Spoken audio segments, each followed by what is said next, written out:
ஒருத்தர் ஒரு தவறு செஞ்சு விடுறாருன்னு வச்சுக்கங்க. உடனே நீ செஞ்சது தவறு அப்படின்னு சொல்றது ஒரு வகை. அதுக்கு பதிலா எது சரின்னு அவர் புரிந்து கொள்ள உதவி செய்யறது இன்னொரு வகை. இந்த ரெண்டாவது வகை இருக்கு பாருங்க, நிர்வாக இயல்ல இது ரொம்ப முக்கியம். அலுவலகத்தில் வேலை பார்க்குற ஒருத்தர் முக்கியமா தெரிஞ்சுக்க வேண்டியது என்ன தெரியுமா? சக ஊழியர்கள் கிட்ட எப்படி பழகணும், மேலதிகாரிகள் கிட்ட எப்படி பழகணும், தனக்கு கீழே வேலை செய்கிறவங்க கிட்ட எப்படி பழகணும், வாடிக்கையாளர்கள் கிட்ட எப்படி பழகணும், இவங்க எல்லார்கிட்டையும் செம்மையான உறவை ஏற்படுத்திக்கிறது எப்படி, இதையெல்லாம் சொல்லிக் கொடுக்குற பாடம் தான் இன்டர் பர்சனல் ஸ்கில், திறமையான உறவு அப்படிங்கிறது. எந்த வேலையில் இருந்தாலும் சரி, இந்த உறவுகளை வளர்க்கும் திறன் உள்ளவங்க சீக்கிரம் முன்னுக்கு வந்துடுறாங்க. மற்றவங்க கிட்ட உறவை பலப்படுத்திக்கிறது எப்படி அப்படின்னு தெரிஞ்சுக்கிட்டோம்னா எந்த ஒரு தடையையும் சுலபமாக தாண்டி செய்கிற தொழிலில் முன்னுக்கு வந்துடலாம். ஹார்வர்டு பல்கலைக்கழகத்தில் ஒரு கணக்கெடுப்பு பண்ணி பார்த்தாங்களாம். பார்க்கிற வேலையில் எது மாதிரி குணாதிசயம் உள்ளவங்க வேகமாக முன்னுக்கு வர்றாங்க அப்படின்னு தெரிஞ்சுக்கிறதுக்காக இந்த கணக்கெடுப்பு. வெவ்வேறு துறையில் வேகமாக முன்னுக்கு வந்திருக்கிற பல பேரை சந்தித்து இந்த சர்வேயை நடத்தியிருக்கிறாங்க. அவங்க கண்டுபிடிச்சு சொல்லியிருக்கிற உண்மை என்ன தெரியுமா? ஒருத்தர் ஒரு வேலையில் இருந்தால் அது சம்பந்தப்பட்ட சப்ஜெக்ட் பற்றிய அறிவு 35% இருந்தால் போதுமா. ஆனால் உறவுகளை வளர்க்கக்கூடிய திறன், இன்டர் பர்சனல் ஸ்கில்லு 65% வேணும். இப்படி உள்ளவங்க சீக்கிரம் முன்னுக்கு வந்துடுறாங்களாம். அதனால ஒருத்தருக்கு வேலை சரியா புரியலைன்னா கூட விவரமா மற்றவங்க கிட்ட பழகிறது எப்படின்னு புரிஞ்சா போதும், அவர் முன்னுக்கு வந்துடலாம். அலுவலகங்களில் மட்டும் இல்லை, எல்லா இடங்கள்லையும் இது ரொம்ப முக்கியம். வீட்டுக்குள்ளேயும் இது ரொம்ப முக்கியம், வீட்டுக்கு வெளியேயும் இது முக்கியம். அடுத்தவங்க கிட்ட பழகிறது எப்படிங்கிறத தெரிஞ்சுக்காதவன் வாழ்க்கையில் முன்னேற முடியாது. இன்னைக்கு ஆயுதங்களால காயப்படுத்தி கொள்ளுகிறவர்களை விட வார்த்தைகளால காயப்படுத்தி கொள்ளுகிறவர்கள் தான் அதிகம். பெரியவங்க என்ன சொல்றாங்க தெரியுமா? நீங்க இந்த பூமியில பிறந்ததன் அர்த்தம் பூர்த்தி ஆகணும்னா அடுத்தவங்களுக்கு உதவி பண்ணுங்க. அடுத்தவங்களுக்கு உதவி செய்ய முடியாவிட்டால் கூட பரவாயில்லை, ஆனால் யாரையும் புண்படுத்தி விடாதீங்க அப்படின்னு சொல்றாங்க. எனக்கு தெரிஞ்ச ஒருத்தர் ஒரு அலுவலகத்தில் வேலை பார்க்கிறார். அவர் சொல்லுவார், எனக்கு இந்த இன்டர் பர்சனல் ஸ்கில் ரொம்ப அதிகம் சார். சக ஊழியர்கள்கிட்ட ரொம்ப சுமூகமாக நடந்துக்குவேன். என் கூட வேலை பார்க்குற ஒருத்தருக்கு ஏதாவது ஒரு கஷ்டம்னா அந்த சமயத்தில் அவர் செய்ய வேண்டிய வேலையை நான் செஞ்சிருவேன் சார் அப்படிம்பார். நான் அவர்கிட்ட சமீபத்தில் அப்படி ஏதாவது செஞ்சுருக்கீங்களா அப்படின்னு கேட்டேன். செஞ்சுருக்கேன் சார். போன வாரம் புதன்கிழமை ஆஃபீஸில் என் பக்கத்து சீட்டுக்காரருக்கு வயிற்று வலி. உடனே நான் மெடிக்கல் லீவ் போட்டுட்டு எங்கள் வீட்டுக்கு போயிட்டேன் சார் அப்படின்னா. ஒரு மனுஷனுக்கு 3 விதத்தில் கர்வம் உண்டாகிறதுக்கு வாய்ப்பு உண்டு. பணம், பதவி, புகழ். பணம் அதிகமாக வந்தால் கர்வம் வரலாம், பதவி பெருசாக வந்துட்டுதுன்னா கர்வம் வரலாம், புகழ் அதிகமாக போனாலும் கர்வம் வரலாம். இந்த 3 வகையான கர்வத்துக்கும் இடம் கொடுக்காம இருக்கிறாங்க பாருங்க, அவங்க தான் சிறந்த மனிதர்கள். ஒரு பெரிய பொறுப்பில் இருக்கிறவங்களுக்கு கர்வம் வந்துடக்கூடாது. அப்படி வந்துட்டுதுன்னா அது எல்லாருக்கும் இடைஞ்சல். ஒரு ராஜா இருந்தார். அவர் ஒரு நாள் தன்னுடைய தலைநகரத்தை சுற்றி வந்துகிட்டு இருந்தார். ஒரு இடத்துல ஒரு அழகான நிலத்தை பார்த்தார். ஆஹா, இந்த இடத்துல நமக்குன்னு ஒரு மாளிகையை கட்டினா எவ்வளவு நல்லா இருக்கும் அப்படின்னு நினைச்சார். ராஜா நினைச்சா அது முடியாத காரியமா? சரி, இந்த நிலம் யாருக்கு சொந்தம்னு விசாரிங்க அப்படின்னார் பக்கத்தில் இருந்தவங்க கிட்ட. அவங்கெல்லாம் ஓடி போய் விசாரிச்சாங்க. அந்த இடம் ஒரு வயசான கிழவிக்கு சொந்தம், வயசான அம்மாவுக்கு சொந்தமா. அந்த அம்மா தான் அதில் ஒரு குடிசையை போட்டு குடியிருந்துட்டு இருக்கிறாங்க. சரி, அந்த நிலத்துக்கு ஒரு விலையை நிர்ணயம் பண்ணி அதை அந்த வயசான அம்மா கிட்ட கொடுத்துருங்கோ அப்படின்னு உத்தரவு போட்டார் ராஜா. ஆனால் அந்த அம்மா, இது எங்கள் பூர்வீக இடம், இதை விற்க மாட்டேன் அப்படின்னு சொல்லிவிட்டுது. சரி, 2 பங்கு விலை கொடுக்குறோம்னு சொல்லி பாருங்க அப்படின்னாங்க. அப்படியே சொன்னாங்க அரண்மனை ஆட்கள். அதுக்கும் சம்மதிக்கலை அந்த அம்மா. இதை கேள்விப்பட்டதும் ராஜாவுக்கு கோபம் வந்துட்டுது. தன்னுடைய ஆளுங்களை கூப்பிட்டார். போய் அந்த குடிசையை பிரிச்சு எறிங்க, காசெல்லாம் ஒன்றும் கொடுக்காதீங்க அப்படின்னு கத்தினார். அவ்வளோதான். அடுத்த நிமிஷம் அரண்மனை ஆசாமிகள் போனாங்க, குடிசையை பிரித்து எரிஞ்சாங்க. அந்த வயசான அம்மா இருக்கு, அதுவும் அந்த இடத்த விட்டு துரத்தி விட்டாங்க. அந்த இடத்துல ஒரு அரச மாளிகையை கட்டி முடிச்சிட்டாங்க. அந்த வயசான அம்மா பாவம், ராஜாவே இப்படி பண்ணால் யாருக்கிட்ட போய் முறையிட முடியும்? ஒரு ஞானி இருந்தார், அவர்கிட்ட போய் சொன்னாங்க. அவர் இவங்க சொன்னதை கேட்டு மனசில் வச்சுக்கிட்டார். ஒரு நாள் அந்த ராஜாவே இந்த ஞானியை கூப்பிட்டார். புதுசாக ஒரு மாளிகை கட்டியிருக்கிறேன், வந்து பாருங்கன்னு. சரின்னு சொல்லி இந்த பெரியவர் ஒரு நாள் அந்த மாளிகைக்கு போனார். சும்மா போகல, ஒரு கழுதையையும் ஓட்டிகிட்டு போனார். கொஞ்சம் சாக்குகள், வெத்து சாக்கு, அதையும் எடுத்து கழுதை முதுகில் போட்டு கழுதையை ஓட்டிகிட்டு போகிறார். ராஜா பார்த்தார். அவருக்கு இது ஆச்சரியமாக இருந்தது. என்ன இது, மாளிகைக்கு வந்துட்டு போங்கன்னு கூப்பிட்டா கழுதை சாக்கு இதெல்லாம் கொண்டு வராரே, ஒன்றும் புரியலையேன்னு நினைச்சார். எதுக்காக இதெல்லாம்னு கேட்டார். அரசருடைய தோட்டத்திலிருந்து கொஞ்சம் மண் எடுத்துகிட்டு போகிறதுக்கு ஆசைப்படுறேன், அதுக்கு நீங்கள் அனுமதி கொடுக்கணும் அப்படின்னாரு இவர். இது என்ன வேடிக்கையான கோரிக்கையாக இருக்குது அப்படின்னு நினைச்சார் ராஜா. இருந்தாலும் மண்ணு தானே கேட்குறாரு, எடுத்துகிட்டு போகட்டுமே அப்படின்னு நினைச்சார். சரின்னு அனுமதி கொடுத்தார். அந்த பெரியவர் தோட்டத்துக்கு போனார், மண்ணை வெட்டினார், சாக்கில் போட்டு நிரப்புனார். ராஜாவை கொஞ்சம் கிட்ட வாங்கன்னு கூப்பிட்டார். இந்த மண் மூட்டையை தூக்கி கழுதையோட முதுகில் வைக்கணும், கொஞ்சம் உதவி பண்ணுங்கன்னார். ஓ பண்ணுறேனே அப்படின்னு சொல்லி ராஜா கிட்ட போனார். மூட்டையை தூக்கி பார்க்குறாரு, முடியல, திணறி போயிட்டார். இப்போ அந்த ஞானி பேசினாராம். அரசே, இந்த ஒரு சாக்கு மண்ணையே உங்களால் தூக்க முடியல, அந்த கிழவிகிட்ட இருந்து அந்த அக்கிரமமாக அபகரித்த இந்த தோட்டம் பூராவையும் சுமக்கணும்னு ஆசைப்படுறீங்களே, அது உங்களால் முடியுமா அப்படின்னு கேட்டாராம்.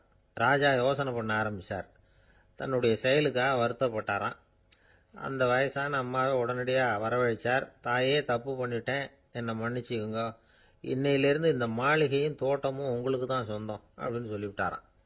போகிறப்ப இந்த உலகத்திலேருந்து எண்ணத்தை எடுத்துகிட்டு போக போகிறோம், அதனால் ரொம்பவும் அலட்டிக்க வேண்டியதில்லை, கர்வப்பட வேண்டியதில்லை அப்படிங்கிறது ஒரு பெரிய உபதேசம். ஒரு பெரிய மனுஷன் சாக கிடந்தார், ரொம்பவும் அழுதார். ஏன் அழறீங்க அப்படின்னு கேட்டாங்க சுற்றி இருந்தவங்க. நான் சாகிறதுக்காக கவலைப்படலை, நான் நம்ம ஜனங்களுக்காக எவ்வளவோ காரியம்லாம் செஞ்சுக்கிட்டு வந்தேன். நான் செஞ்சுக்கிட்டு வந்த சேவையை இனிமேல் யார் செய்ய போகிறாங்க, அது யாரால முடியும், அதை நினச்சி தான் அழறேன் அப்படின்னாராம். ஒருத்தர் முன்னாடி வந்தார். அதுக்காக நீங்கள் கவலைப்படாதீங்க, உங்கள் சேவையை தொடர்ந்து செய்யறதுக்கு என்ன மாதிரி இளைஞர் பட்டாலும் தயாராக இருக்குது, இருந்தாலும் எங்கள் கவலை என்னன்னா அப்படின்னு இழுத்தார். என்ன சொல்லுங்கன்னு கேட்டார் அவர். நீங்கள் இதுவரைக்கும் என்ன சேவை செஞ்சுக்கிட்டு வந்தீங்க, அதுதான் எங்களுக்கு இன்னமும் புரியாத புதிராக இருக்குது அப்படின்னாராம் அவர். இந்த காலத்து புள்ள ஒருத்தன் தன்னோட அப்பாவை பார்த்து சொன்னான். அப்பா, நான் உனக்கு உதவி செய்யலாம்னு நினைக்கிறேன், என்ன உதவி செய்யணும்னு சொல்லு அப்படின்னா. நீ சும்மா இருந்தா அதுவே எனக்கு செய்கிற பெரிய உதவிடா அப்படின்னார் அப்பா. சும்மா இருக்கிறதும் ஒரு உதவி தான், அது மாதிரி மௌனமும் ஒரு சமூக சேவை தான் அப்படிங்கிறார் காஞ்சி பெரியவர். நமக்கு 5 புலன்கள் இருக்கு, மெய், வாய், கண், மூக்கு, செவி. இந்த 5லேயும் அதிகப்படியான வேலை எதுக்குன்னு நினைக்கிறீங்க? வாய்க்கு தான். ஏன்னா அதுக்கு 2 வேலை. இப்போ கண்ணுக்கு பார்க்கறது மட்டும்தான் வேலை, காதுக்கு கேட்கறது மட்டும்தான் வேலை, மூக்குக்கு வாசனை அறியறது தான் வேலை, உடம்புக்கு உணர்றது மட்டும்தான் வேலை. ஆனால் வாய் அப்படி இல்லை, அதுக்கு 2 வேலை, சாப்பிட்றதும் அதுதான், பேசுறதும் அதுதான். அதாவது வாய் ஒன்று தான் கர்மேந்திரியமாகவும் இருக்குது, ஞானேந்திரியமாகவும் இருக்குது அப்படின்னு சொல்லுவாங்க. சாப்பாட்டில் உட்காந்தா எந்தெந்த ஆகாரம் என்னென்ன ருசின்னு அறிவிக்கிற வேலையும் செய்யுது. சபையில் உட்காந்தா பாடுறது, பேசுறது, சிரிக்கிறது, இது மாதிரியான வேலையும் செய்யுது. இன்னொரு வித்தியாசம், கண்ணு, காது, மூக்கெல்லாம் ஸ்ட்ரெயின் பண்ணிக்கிட்டு வேலை செய்கிறதில்ல. ஒரு ரோஜா பூ பார்த்தா உடனே மூக்கு அப்படியும் இப்படியும் அசைய ஆரம்பிக்கிறது இல்லை. ஒரு சங்கீதத்தை கேட்ட உடனே காது ஆட ஆரம்பிக்காது. ஆனால் வாய் அப்படி இல்லை, அது பேசினாலும் சரி சாப்பிட்டாலும் சரி அசைஞ்சு தான் ஆகணும். ஆக மற்றதை விட வாய்க்கு வேலை ஜாஸ்தின்னு தெரியுது. சாப்பிட்றது, பேசுறது அப்படின்னு 2 காரியம் அதுக்கு. இப்படி 2 காரியம் இருக்கிறதுனால அது 2ஐயும் பாதியாக குறைச்சிக்கணுங்கிறது கடவுள் அபிப்பிராயமாக இருக்கணும் அப்படிங்கிறார் காஞ்சி பெரியவர். ஆனால் இப்போ நாம் அப்படியா நடந்துக்கிறோம்? அதுக்கு நேர்மாறாக நடந்துக்கிறோம். நாம் சாப்பிட்றதும் அதிகம், பேசுகிறதும் அதிகம், 2 வேலையையும் தேவைக்கு அதிகமாகவே செய்கிறோம். வாய் தான் ரொம்ப ஓவர் ஒர்க்குடு. அதுக்கு ஓய்வு கொடுத்தா உடம்பும் நல்லாயிருக்கும், உலகமும் நல்லாயிருக்கும். மௌன விரதம் இருக்கிறதெல்லாம் எதுக்காக நினைக்கிறீங்க? இதுக்காக தான். இந்த காலத்தில் மௌனமாக இருக்கிறவங்கெல்லாம் மகத்தான தொண்டு செய்கிறாங்க அப்படின்னு தான் சொல்லணும். சத்தம் அதிகமாக போய் தான் சவுண்டு பொல்யூஷன் வருது. அது மட்டும் இல்லை, மௌனமாக இருந்தால் சண்டை சச்சரவே வராது. மௌனம் கலக நாஸ்தி. ஆக இதுவும் ஒரு சமூக சேவை தான். நமக்கு தான் வாய் இருக்குதேங்கிறதுக்காக வசமாக சாப்பிட்றதும் தப்பு, வளவளன்னு பேசுறதும் தப்பு. ஒரு கருத்தை சொல்கிறதுக்கு ஒரே ஒரு சொல்லு போதும் அப்படின்னு இருக்கும்பொழுது 2 சொற்களை செலவு பண்ணாதே. எவ்வளவு சொன்னாலும் அதனால் ஒரு பயனும் விளையாது அப்படின்னு தெரிய வருமேயானால் அந்த ஒரு சொல்லையும் விரயம் பண்ணாதே அப்படிங்கிறார் ஒரு அறிஞர். எல்லா குணங்கள்லேயும் மௌனம்தான் சிறந்தது அப்படிங்கிறார் ஒருத்தர். மௌனமா இருக்கிறது மூலமா மற்றவர்கள் குறைகளை நம்மால தெரிஞ்சுக்க முடியும். அதே சமயத்தில் நம்ம கிட்ட இருக்கிற குறைகளை மற்றவங்களுக்கு தெரியாம மறைச்சிக்கவும் முடியுங்கிறார் அவர். உண்மைதானே. ஒரு பெரிய மேடை பேச்சாளர், பொது வாழ்க்கையில் 25 வருஷ காலமாக ஈடுபட்டிருக்கிறவர். அவர் மனைவி ஒரு நாள் சொன்னாங்க, எங்கள் வீட்டுக்காரர் 25 வருஷ காலமாக பொது வாழ்வில் ஈடுபட்டிருந்தா கூட இந்த மாதம் 10ஆம் தேதியிலிருந்து தான் மக்களுக்கு சேவை செய்ய ஆரம்பிச்சிருக்கார் அப்படின்னு நாங்கள் ரொம்ப பெருமையாக. 10ஆம் தேதிக்கு அப்படி என்ன விசேஷம் அப்படின்னு கேட்டோம். அன்னையிலேருந்து தான் அவர் மேடையில் பேசுகிறத நிறுத்தினார் அப்படின்னாங்க அந்த அம்மா. ஒரு சீன தேசத்து அரசர் இருந்தார். அவருக்கு வயசாயிட்டுது. அவருக்கு அடுத்தபடியாக அவருடைய புள்ள பட்டத்துக்கு வரணும், ஆட்சி பொறுப்பை ஏற்றுக்கணும். ஒரு நல்ல தலைவனுக்கு இருக்க வேண்டிய பண்புகள்லாம் தன்னுடைய மகனுக்கு இருக்கணும்னு விரும்பினார் அந்த அரசர். அதனால் இளவரசனை பக்கத்தில் இருந்த ஒரு குரு கிட்ட அனுப்புனார். இளவரசன் அவர்கிட்ட போய் சேர்ந்தான். அந்த குரு என்ன பண்ணார் தெரியுமா? இவனை பார்த்து சொன்னார், இதை பாருப்பா, நீ என்ன பண்ணுற, இப்போவே பக்கத்தில் இருக்கிற காட்டுக்கு போ, நடுக்காட்டில் போய் ஒரு இடத்துல உட்காந்துக்கோ. அங்கே என்னென்ன சத்தம்லாம் உன் காதில் விழுதுன்னு கவனிச்சு கேளு. உன் காதில் விழுந்த ஓசைகள் என்னென்னங்கிறத என்கிட்ட சொல்லு, அதுதான் எனக்கு தெரியணும், உனக்கு வேலையும் அதுதான் அப்படின்னு சொல்லி அனுப்பி வச்சுட்டார். இளவரசன் காட்டுக்கு போனான்.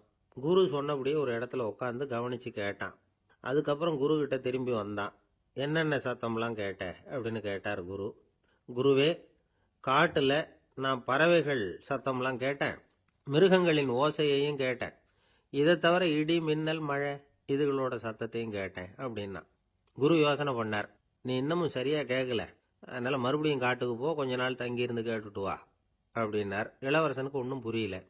இருந்தாலும் குருவின் கட்டளையாச்சே, மறுக்க முடியுமா? உடனே அவன் மறுபடியும் காட்டுக்கு போனான். ஒரு இடத்துல உட்காந்தான். கொஞ்ச நேரம் உன்னிப்பாக கவனித்து கேட்டான். சில நாள் கழித்து குரு கிட்ட திரும்பி வந்தான். குருவே, இந்த தடவை சில துல்லியமான சத்தங்களை எல்லாம் கேட்டான்.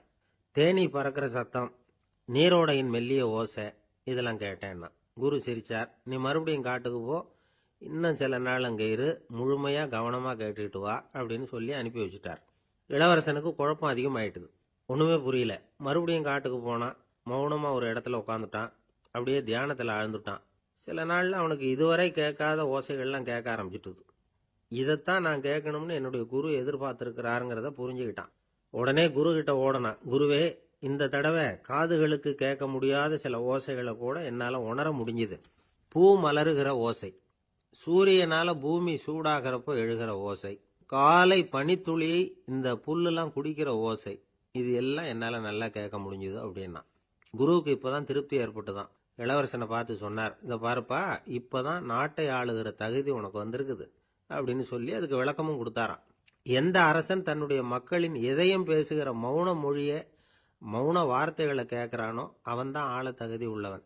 எந்த அரசன் தன்னுடைய மக்களின் உணர்ச்சிகளை உண்மையாக உணர்றானோ அவன்தான் முதன்மையான அரசன். போலி வார்த்தைகளை மட்டும் கேட்டுட்டு பல மௌன ராகங்களை காதில் வாங்கிக்காதவன் அரசனே இல்லை. எந்த நாட்டில் எப்போ ஒரு அரசன் தன்னுடைய மக்களின் உணர்ச்சிகளை கேட்க மறுக்கிறானோ அன்னையிலிருந்தே அந்த நாடு அழிய தொடங்குது அப்படின்னு அர்த்தம். இதுதான் அந்த குரு இளவரசனுக்கு போதிச்சது. வாயால் பேசுறத மட்டும் கேட்டு ஏமாறக்கூடாது, உணர்ச்சிகளையும் கேட்கறதுல தான் மனப்பக்குவம் உண்டாகும். மக்கள் உணர்ச்சிகளை புரிந்து கொள்ளாத அரசர்கள் நீடிச்சிருக்க முடியாது. அது மாதிரி நாடுகளில் அடிக்கடி குழப்பம் தான் உண்டாகும். அப்படி இருந்தால் அடிக்கடி ஆட்சி மாறிட்டு இருக்கும். அப்படிப்பட்ட ஒரு தேசம், அங்கே ஒரு சிறைச்சாலையில் 3 கைதிகள் பேசிக்கிட்டு இருந்தாங்க. ஒருத்தன் சொன்னான், நான் இந்த நாட்டு ராஜாவை எதிர்த்து பேசிக்கிட்டு இருந்தேன், அதனால் என்னை பிடிச்சி கொண்டாந்து இங்கே போட்டுட்டாங்க அப்படின்னா ஒருத்தன்.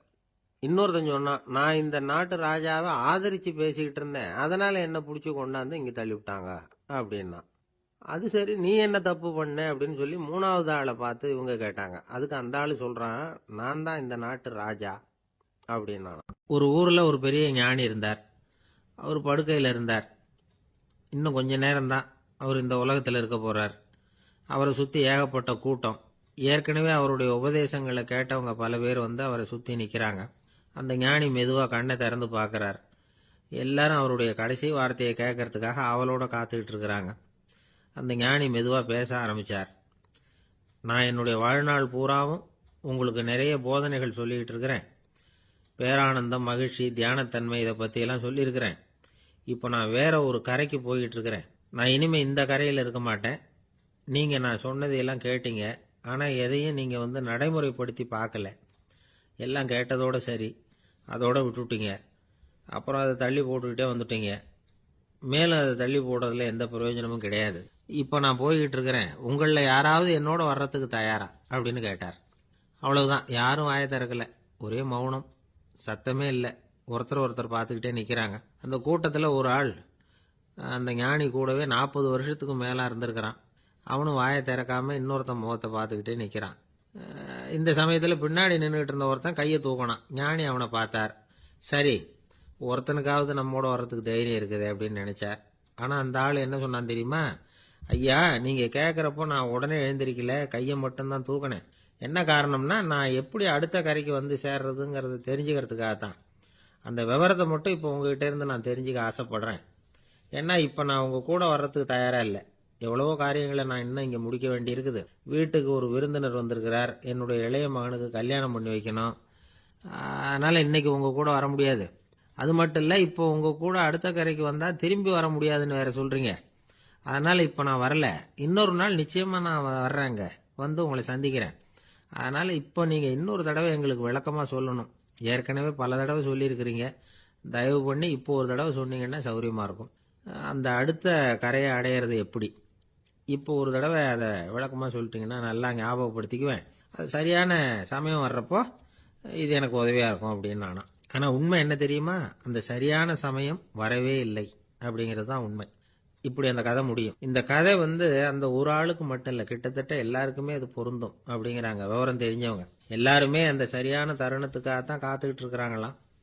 அதுக்காக ஜோசியம் பார்க்குறாங்க, கைரேகை பார்க்குறாங்க, நாளைக்கு என்ன நடக்குங்கிற ஆவலில் எல்லாரும் காத்துக்கிட்டு இருக்கிறாங்க. ஆனால் அந்த ஒரு நாள் ஒருபோதும் வரப்போகிறதில்ல. நீங்கள் தள்ளி போடுறதுக்காக பல அர்த்தமில்லாத காரணங்களை தேடுறீங்க அப்படிங்கிறார் ஒரு ஞானி. காத்திருக்கிறதுலேயே நம்ம காலம் ஓடி போயிடுது. ஏன்னா இன்னைக்கு நாம் சிந்திக்கிறது நாளைக்கு நாம் சிந்திக்கிறது இல்லை. ஒவ்வொரு நாளும் ஒவ்வொரு மாதிரி போயிடுது. நாளைக்கு மறுநாளை பற்றியே சிந்திக்கிறோம். இப்படியே அது பாட்டுக்கு போயிடும். கரையை தொட்டு பார்க்கறது எப்போ? இதுதான் கேள்வி. நமக்கு வேண்டியப்பட்ட ஒருத்தர் ஒரு ரயில்வே பிளாட்ஃபாரத்தில் நின்றுட்டு இருக்கிறார். அங்கே இருக்கிறவங்க கிட்ட கேட்குறாராம், விசாரிக்கிறார். ஏங்க கிழக்க போகிற ரயில் போயிட்டுதுங்களான்னாராம். போயிட்டுதுன்னு இருக்கிறாங்க. கொஞ்ச நேரம் கழிச்சு, ஏங்க மேற்க போகிற ரயில் போயிட்டுதுங்களான்னு கேட்டிருக்காரு. போயிட்டுதுங்களான் இருக்காங்க. அப்புறம் கொஞ்ச நேரம் கழிச்சு மறுபடியும் ஏங்க 10:30 மணி வண்டி போயிட்டுதான்னு கேட்டிருக்காரு. தொடர்ந்து காலையிலேருந்து சாயந்தரம் வரைக்கும் இப்படி ஒரே இடத்துல நின்றுட்டு கேட்டுக்கிட்டே இருக்கிறார். இதை பார்த்துக்கிட்டு இருந்த ஒருத்தர் அவர்கிட்ட ஏங்க நீங்கள் எங்கே போகணும் அப்படின்னு கேட்டாராம். இவர் மெதுவாக சொன்னாராம், இந்த ரயில்வே லைனை தாண்டி அந்த பக்கம் போகணும் அப்படின்னாராம். ஒருத்தன் எப்படி நடந்துக்கிறாங்கிறத வச்சு தான் அந்த ஆள் எப்படிங்கிறத நாம் முடிவு பண்ணுறோம். ஆளுமைன்னு சொல்கிறோம்ல, அதுக்கு சூழ்நிலைகளை ஆளுகின்ற தன்மை அப்படின்னு விளக்கம் கொடுக்கிறார் ஒரு உளவியல் நிபுணர். சரி, ஒரு மனிதனுடைய ஆளுமையை உருவாக்குகிற விஷயங்கள் என்னென்ன? பிறப்பு, வளர்க்கப்பட்ட விதம், படிப்பு, நண்பர்கள், சமுதாயம், இப்படி நிறைய உண்டு. ஆளுமையின் அடிப்படையில் சில மனநோய்கள் உண்டாகுது. அதெல்லாம் என்னென்னங்கிறத தெரிஞ்சு வச்சுக்கிட்டோம்னா நம்ம கூட இருக்கிறவங்களை அடையாளம் கண்டுபிடிக்கிறதுக்கு அது ரொம்ப உபயோகமாக இருக்கும். ஃப்ரெனாய்டு ஆளுமை அப்படின்னு ஒன்று. இந்த கோளாறு உள்ளவங்க எப்படி இருப்பாங்க தெரியுமா? அதிக உணர்ச்சி, சந்தேகம், பொறாமை இதெல்லாம் அதிகமாக இருக்கும். வளைஞ்சு கொடுக்க மாட்டாங்க. அடுத்தவங்களோட இணக்கமான உறவு இருக்காது. அவங்க செய்கிற தப்புக்கெல்லாம் அடுத்தவங்களை குறை சொல்லிட்டு இருப்பாங்க. இது ஒரு ரகம். அடுத்தது ஸ்கிசாய்டு ஆளுமை அப்படின்னு சொல்கிறாங்க. இந்த கோளாறு உள்ளவங்க அடுத்தவங்களோட பழக கூச்சப்படுவாங்க. சின்ன வயசுலேயே இது ஆரம்பமாயிடுது. பகல் கனவுலேயே சஞ்சரிப்பாங்க. அவங்களுடைய விரோதம், கோபம் இதை கூட வெளியில் காட்டிக்க முடியாமல் இருப்பாங்க. இவங்களுக்கு அகமுகம், பிரச்சனைகள்லேருந்து ஒதுங்கி எதுலேயும் ஈடுபாடு இல்லாதவங்களா இருப்பாங்க. இப்படி ஒரு ரகம். அடுத்தது சைக்ளோதமிக் ஆளுமை அப்படின்னு சொல்கிறாங்க. அது என்னன்னா, உணர்ச்சிகளில் ஏற்றத்தாழ்வு அதிகமாக இருக்குமா. சில சமயம் பார்த்தா மகிழ்ச்சியாக இருப்பாங்க, சில சமயம் சோகமாக உட்காந்துருப்பாங்க. அவங்க மனநிலைக்கு தகுந்த மாதிரி சமூக நிகழ்ச்சிகளில் பங்கெடுத்துக்குவாங்க. இன்னொரு வகை என்னன்னா, எண்ணப்பீடிகை ஆளுமை அப்படின்னு பேர் வச்சிருக்கிறாங்க. அதுக்கு இவங்களுக்கெல்லாம் கரெக்டாக இருக்கணும். எல்லாம் சட்டத்திட்டம், இதுலேயும் ஒரு ஒழுங்குமுறை, இப்படி எதிர்பார்க்குற மனோபாவம். இவங்க எதிர்பார்ப்புக்கும் வரன்முறைக்கும் மற்றவங்க கட்டுப்படணும்னு நினைப்பாங்க. இந்த நிலைமை நீடிச்சா என்ன ஆகும் தெரியுமா? அலைக்கழிக்கிற எண்ணங்கள் திரும்ப திரும்ப ஒரே செயலை செய்ய தூண்டுற மன தளர்ச்சிக்கு ஆளாயிடுறாங்க. அடுத்தது ஹிஸ்டீரியா ஆளுமை. சின்ன விஷயத்தையெல்லாம் பெருசுபடுத்தி நாடகமாக்குற நடிகர்கள் இவங்க. உணர்ச்சி அதிகம் உள்ளவங்க. இவங்க மன எழுச்சியில பக்குவமின்மை, குழந்தைத்தனம், முதிர்ச்சியின்மை எல்லாம் இருக்கும். தன்னலம் மிக்க குணம். பிறர் தன்னை மட்டுமே கவனிக்கணும்னு நினைச்சு செயல்படுறது, இதெல்லாம் இவங்க அடையாளம். அடுத்த ரகம் எப்படின்னா வளர்ச்சியற்ற ஆளுமைன்னு சொல்றாங்க. அடுத்தவங்களோட இணங்கி போக முடியாதவங்க, அறிவு, மன எழுச்சி, சமூக உறவு இதுல எல்லாம் போதுமான வளர்ச்சியையும் நிறைவையும் பெற முடியாதவங்க. இவங்களால வாழ்க்கையில முன்னேற முடியாது. பிச்சைக்காரங்க, குற்றவாளிகள் இவங்க கிட்ட எல்லாம் இது மாதிரியான ஆளுமை அதிகமா இருக்குமா. அடுத்தது என்னன்னா சோர்வுடைய ஆளுமை. எதுலயும் உற்சாகம் இல்லாம சோர்ந்து போயிருப்பாங்க. அதுக்கெல்லாம் நமக்கு வலிமை இல்லப்பா அப்படின்னு சொல்லிட்டு இருப்பாங்க. சின்ன விஷயங்களுக்கெல்லாம் அதிர்ச்சி அடையிறது, வாழ்வின் சுவையை அனுபவிக்க முடியாதவங்க. இன்னொரு ரகம் இது கொதித்தெழும் ஆளுமைங்கிறாங்க.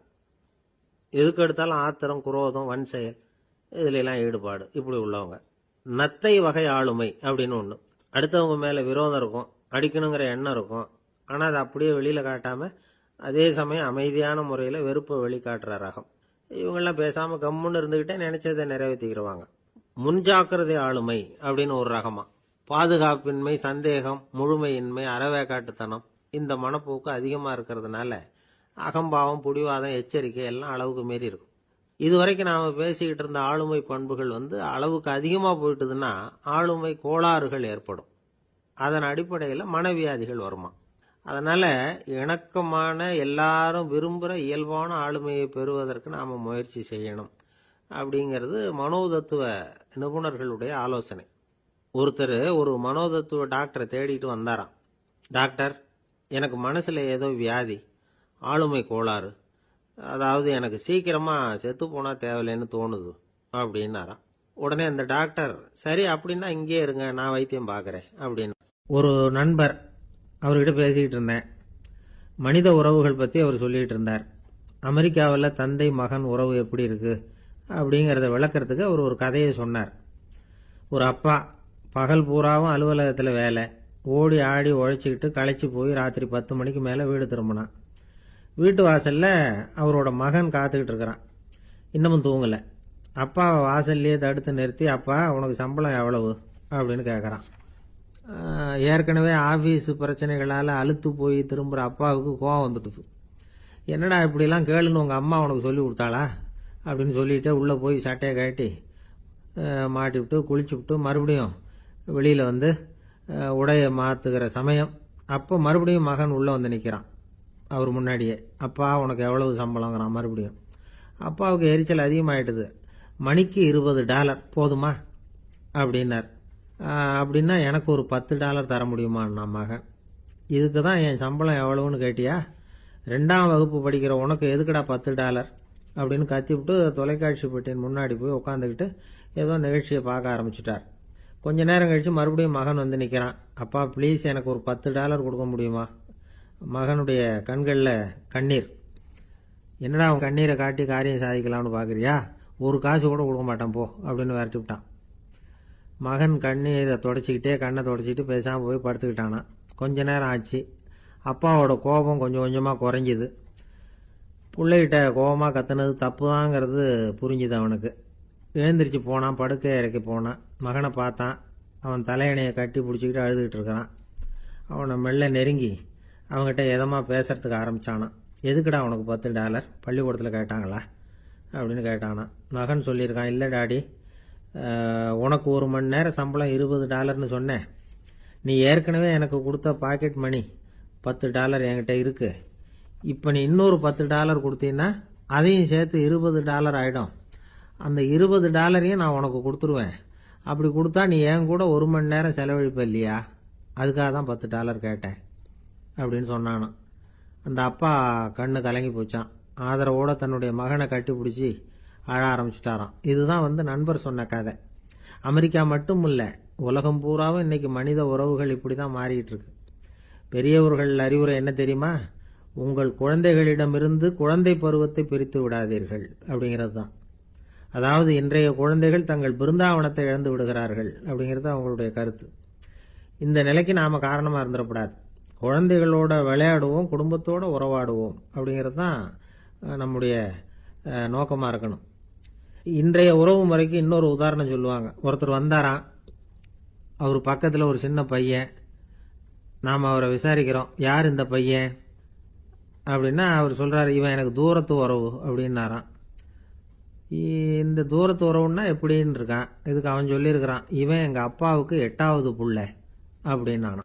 ஒரு நண்பர் அவசரமாக என்கிட்ட ஓடி வந்தார். அப்புறம் சொன்னார், என்னால் நம்பவே முடியல சார், என் பையனா அப்படி அப்படின்னு சொல்லி ஆச்சரியப்பட்டார்.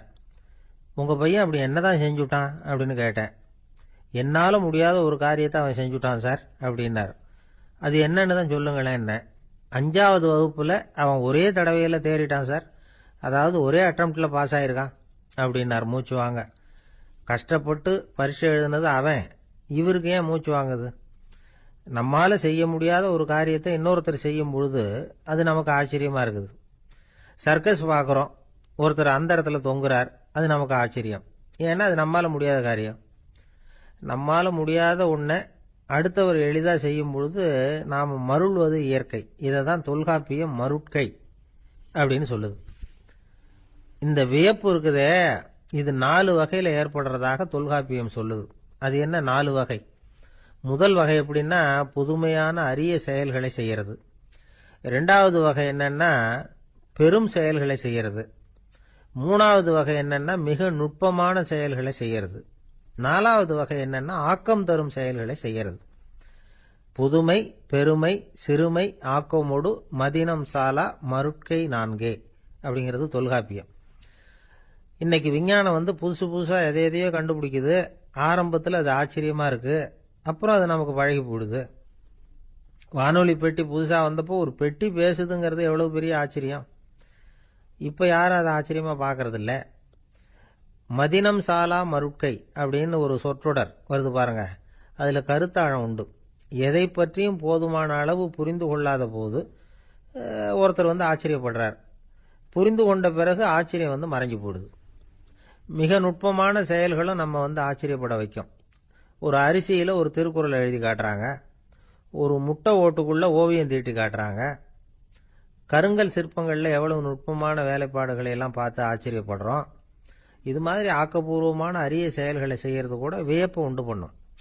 குப்பை கூலங்களை கூட வாழ்க்கைக்கு பயன்படுகிற பொருளாக மாற்றுகிறவர்கள் இருக்காங்க, அவர்களுடைய செயல் வியப்பு அளிக்குது. இடைக்காட்டு சித்தர் பாடின 30 நூலில் வர்ற ஒரு பாடல், ஆற்றல் பிறர் அறிதலின் அகம் கிளர்வு உறுதலின் கற்று அறி பாணர் கெழுமிய கோடலின் தோற்றம் உருகவே போற்றல் சால் வியப்பே. ஒருத்தருடைய ஆற்றல் தெரியாமல் இருந்தது, அவருடைய அரிய செயலை பார்க்கும் பொழுது வியப்பாக இருந்தது, மனசுக்குள்ள கிளர்ச்சி. பாவலர்கள் இவர்களுடைய புகழை பாடி மற்றவர்களும் தெரிந்து கொள்ளுமாறு செய்கிறார்கள் அப்படிங்கிறது தான் ஒரு யதார்த்தமான உண்மை. ஆக எல்லா வகையிலும் மக்கள் தங்களுடைய வாழ்க்கையில முன்னேறுவதற்கான வழிகாட்டுகிற ஒரு மெய்ப்பாடு தான் வியப்புங்கிறது. இந்த காலத்தில் நம்ம எப்படியெல்லாம் ஆச்சரியப்பட வைக்கிறாங்க. ஒரு ஆளை பிடிச்சி ஜெயிலில் கொண்டு வந்தாங்க. ஜெயில் அதிகாரி அவனை ரொம்ப ஆச்சரியமாக பார்த்தாராம். இவன் கேட்டான், ஏன் சார் அப்படி பார்க்குறீங்க, நான் இப்போ இங்கே வர்றது உங்களுக்கு ஆச்சரியமாக இருக்குதா அப்படின்னு கேட்டிருக்கான். இதுக்கு ஜெயில் அதிகாரி சொல்லியிருக்கார், நீ இப்போ இங்கே வந்ததில் எனக்கு ஒன்றும் ஆச்சரியம் இல்லைப்பா, ஏற்கனவே நீ இங்கேருந்து விடுதலையாகி போய் 6 மாதம் ஆச்சு, இவ்வளவு லேட்டா வர்றியே அதுதான் எனக்கு ஆச்சரியமா இருக்கு அப்படின்னாராம். ஒருத்தர் முகத்தை தொங்க போட்டுக்கிட்டு ஒரு மாதிரியா வந்தார். என்ன விஷயம்னு விசாரிச்சேன். என்னுடைய நண்பன் ஒருத்தங்கிட்ட கருத்து வேறுபாடு, இனிமே நமக்குள்ள எந்த சம்பந்தமும் வேணாம்னு நட்பை முறிச்சிட்டு வந்துட்டேன்னா. நண்பர்கள்னு இருந்தா கருத்து வேறுபாடு வரத்தான் செய்யும்னு. கருத்து வேறுபாடு வராம இருக்கிறதுக்கு ஏதாவது வழி உண்டா அப்படின்னு கேட்டாங்க. அதை பத்தி நிபுணர்கள் சில யோசனைகளை சொல்லியிருக்கிறாங்கன்னு. முதல் விஷயம் என்னன்னா, உங்க நண்பனுக்கு ஒரு செய்தி சொல்லணும்னா அதை நீங்களே நேரடியாக சொல்லுங்க, அல்லது உங்கள் கைப்பட கடிதம் எழுதுங்க. அதாவது நேரடி தொடர்பு முக்கியம். அதை விட்டுட்டு இன்னொருத்தர் மூலமாக நண்பர்களுக்கு செய்தி அனுப்புனா நீங்கள் சொல்கிற செய்தி அப்படியே போய் சேராது, அது சேதமாயிடும். அதை கூட்டி குறைச்சி சொல்லிவிடுவாங்க, அது குழப்பத்தில் கொண்டாந்து விட்டுரும். இது ஒரு யோசனை. 2வது யோசனை என்னன்னா, நீங்கள் ஒரு நல்ல காரியத்தை செய்யும் பொழுது உங்கள் நண்பரையும் சேர்த்துக்குங்க, அவருக்கும் அதில் ஒரு ஈடுபாட்டை உருவாக்குங்க. 3வது யோசனை, நம்ம பக்கத்தில் இருக்கிற நண்பர் மகிழ்ச்சி அடைகிற மாதிரி ஏதாவது செய்யணும். சின்ன சின்ன செயல்களாக இருந்தாலும் பரவாயில்ல, அவர் நமக்கு எதுவும் செய்யலையே நாம் எதுக்கு செய்யணும் அப்படின்னு நினச்சிக்கிட்டு இருக்கக்கூடாது. 4வது யோசனை என்னன்னா, உங்களுக்கு ஒரு பிரச்சனையா அல்லது உங்க நண்பருக்கு ஒரு பிரச்சனையா எதுவா இருந்தாலும் 2 பேரும் சேர்ந்து உட்காந்து ஆலோசனை பண்ணுங்க. நம்ம யோசனையும் கேட்கப்படுதே அப்படிங்கிற நினைப்பே அவருக்கு ஒரு மன நிறைவை உண்டாக்குமா. 5வது யோசனை, உங்க நண்பர் ஏதோ ஒரு காரியத்தை செய்கிறார், நீங்க உடனே அவசரப்பட்டு நீ செய்யறது தப்புன்னு தீர்ப்பு சொல்லக்கூடாது. அவர் அதை செய்யறதுக்கான நியாயங்கள் எவ்வளவோ இருக்கும், அதை புரிஞ்சுக்கிறதுக்கு முயற்சி பண்ணணும். 6வது யோசனை, உங்க நண்பர் என்ன சொன்னாலும் அதை பொறுமையா கேளுங்க. அவர் சொல்றத புரிஞ்சுக்கணும், அவர் சொல்ல விரும்புறத புரிஞ்சுக்கணும், அவர் சொல்ல முடியாம தவிக்கிறதையும் புரிஞ்சுக்கணும். இப்படி 3 விதமாவும் அவரை புரிஞ்சுக்கிட்டு அதுக்கு தகுந்த மாதிரி செயல்படணும்.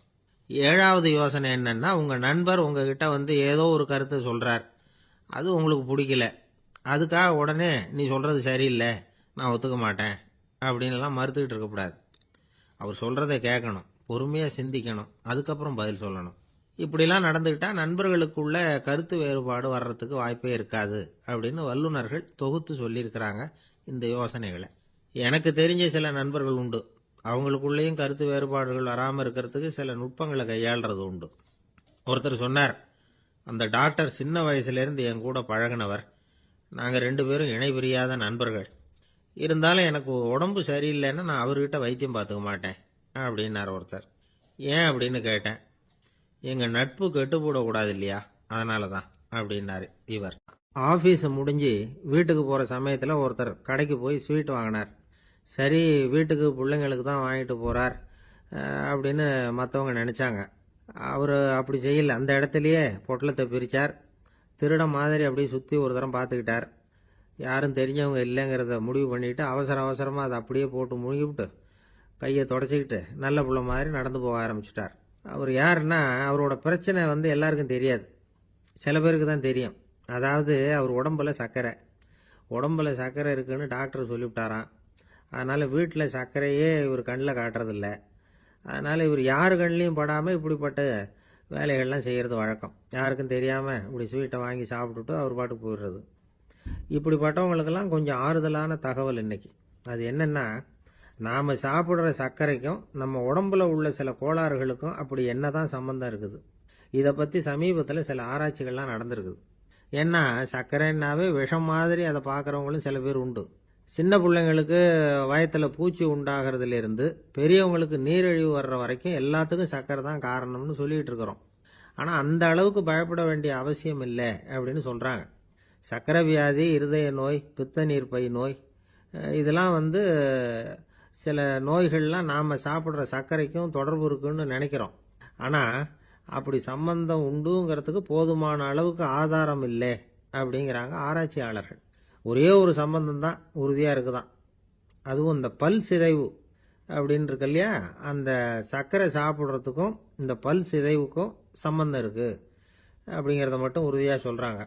சர்க்கரைன்னா நாம் சாப்பிட்ற ஜீனி மட்டும் இல்லை, பழம், காய்கறி, பால், தேன், இப்படி எல்லாத்துலேயும் அது இருக்குது. கேரட்டு கொடுக்குற சத்தில் 88% சர்க்கரை, ஆப்பிள் கொடுக்குற சக்தியில் 95% சர்க்கரை. இது ஜீனி சர்க்கரை, இது ஆப்பிள் சர்க்கரை அப்படிங்கிற வித்தியாசம்லாம் உடம்புக்கு கிடையாது. ரெண்டுமே உடனடியாக சக்தி கொடுக்குது. ஒரு ஸ்பூன் சர்க்கரையில் 16 கலோரி தான் சத்து இருக்குது. அதிகமாக சர்க்கரை சாப்பிட்டா நீரிழிவு வந்துருங்கிறது தப்பான ஒரு அபிப்பிராயம். டயபெட்டிஸுங்கிறது ஒரு மெட்டபாலிக் டிசார்டர், அவ்வளவுதான். அதாவது நாம் சாப்பிட்ற சர்க்கரையை நம்ம உடம்பு திறமையாக உபயோகப்படுத்திக்க முடியல அப்படின்னு அர்த்தம். அதனால தான் அதிகமாக இனிப்பு வேணாம்னு சொல்கிறோம். ஏற்கனவே உடம்பால் முடியாத ஒன்றை மறுபடியும் அது தலையில் சுமத்தி அதிகமாக வேலை வாங்க வேணாமே அப்படிங்கிறதுக்காக தான். ஆகாரத்தில் அதிகமாக சர்க்கரை இருந்தால் அதனால் உடனே சர்க்கரை வியாதி வந்துடும்ங்கிறதுக்கு விஞ்ஞான ரீதியாக போதுமான ஆதாரம் இல்லை. அதனால் எப்போவாவது அதிகமாக ஸ்வீட்டு சாப்பிட்டுட்டா ஐயோ அதிகமாக சாப்பிட்டோமோ, என்ன பண்ண போகுது தெரியலையே அப்படின்னு நினச்சி மனசை போட்டு குழப்பிக்க வேண்டியதில்லை. பொதுவாக எதுவுமே அதிகமாக வேண்டாம், எல்லாம் சீராக இருந்தால் போதும். நீரிழிவுங்கிறது புதுசாக வந்துட்ட ஒரு நோய் இல்லை, ரொம்ப காலமாகவே இருக்கிற ஒன்று தான். நம்ம முன்னோர்கள் இதை மதுமேகம் அப்படின்னு சொல்லுவாங்க. அதை கட்டுப்படுத்துறதுக்கு அவங்களே சில வழிமுறையை சொல்லி வச்சிருக்கிறாங்க. அது என்னென்னா வேற ஒன்றும் இல்லை, இந்த பாவக்காய், முள்ளங்கி, அருகம்புல், அவ்வளவுதான். வெள்ளை முள்ளங்கி இருக்குல்ல, அதை வாரத்துக்கு 3 நாள் சாப்பிட்டுக்கிட்டு வாங்க. நூலுக்கோல் ரொம்ப நல்லது. இல்லைன்னா முள்ளங்கி சாறு 1 ounce சாப்பிட்டுட்டு வரலாம். ரத்தத்தில் சேர்ற சர்க்கரை அளவு இதெல்லாம் கட்டுப்படுத்துது. சிறுநீரில் காணப்படுகிற சர்க்கரை அளவையும் சமநிலைப்படுத்துது. தினமும் ஆகாரத்தில் கோதுமை, கேழ்வரகு, வெந்தயம், கருவேப்பிலை, சோயாபீன்ஸ் எது கிடைக்குதோ சேர்த்துக்கலாம். இப்படிலாம் செஞ்சுக்கிட்டு வந்தால் அப்புறம் வீட்டுக்கு தெரியாமல் கடையில் போய் நின்றுக்கிட்டு ஸ்வீட் வாங்கி திருட்டுத்தனமாக சாப்பிட வேண்டிய அவசியமே உங்களுக்கு வராது. 2 ஆசாமிகள் கடற்கரையில் உட்காந்து சாவகாசமாக பேசிக்கிட்டு இருந்தாங்களாம். ஒருத்தர் சொன்னார், இன்னொருத்தருக்கு தெரியாமல் ஸ்வீட்டு சாப்பிட்றதே எப்பவும் இடைஞ்சல் தான் சார்.